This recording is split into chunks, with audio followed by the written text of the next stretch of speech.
Five, four, three, two, one.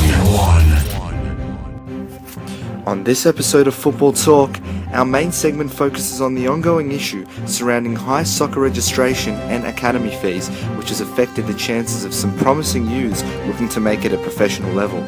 Ari Charlo covered the story and spoke to some professional players, journalists and Australian football representatives. Young soccer players in the community face the ongoing issue of high club registration fees, whilst high-income earning families have been favoured when it comes to paying their way into expensive soccer academies.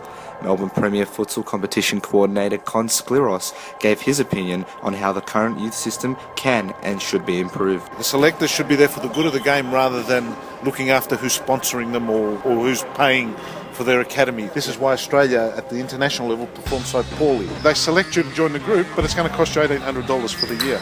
All money-based rather than ability-based. And with our involvement in soccer, I know of 4 kids that were fringe players that weren't selected in state squads here that are now playing in Europe. And here in Australia, they weren't even looked at. Some of the selectors, not all some of the selectors are running their own private academies and they're preferencing the kids who are supporting their academies rather than actually looking at the pool of talent, and unfortunately this is showing at an international level. On the other hand, Western Sydney Wanderers player Daniel Mullen spoke about how he is an example of how hard work and determination at youth level got him noticed by A-League club Adelaide United. I trained on Christmas Eve, Christmas Day, New Year's Day as well, and I did enough to impress him, and then he ended up offering me a contract for a year. If I hadn't have taken the chances, then who knows where I'd be today.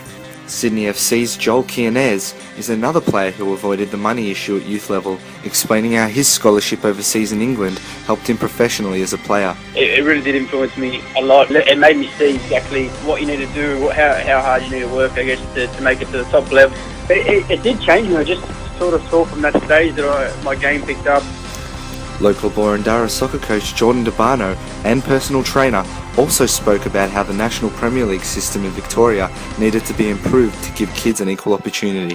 The NPL clubs and the academies are actually doing a really good thing. They're providing our nation's best with an elite pathways. Problem is, as you said, it's so much money. If we can't give kids opportunity, we're not going to get anywhere as a footballing nation. I see 3 main things under opportunity. Coaches, they have to provide a good relationship with the player. It has to be good training, like effective training. They know what they're teaching. And also game time. I mean, game time is huge. If kids aren't given enough game time, they can't apply what they've learned from training.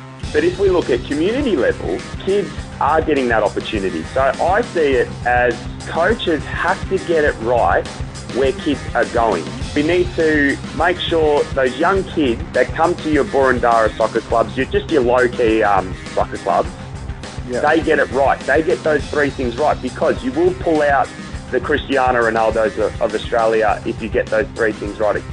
We decided to pay a visit to NPL club Port Melbourne to ask 20-year-old player Nicholas Cruceridis for his view on why he thinks we could be losing great talents due to the high costs of registration and academy fees. Some academies, they could have trials. Some, if they're really, really good, just maybe don't charge them as much, because it's a problem, and there could be a Messi in Australia that could go unnoticed because of it. This was Ari Charlo reporting live on Football Talk.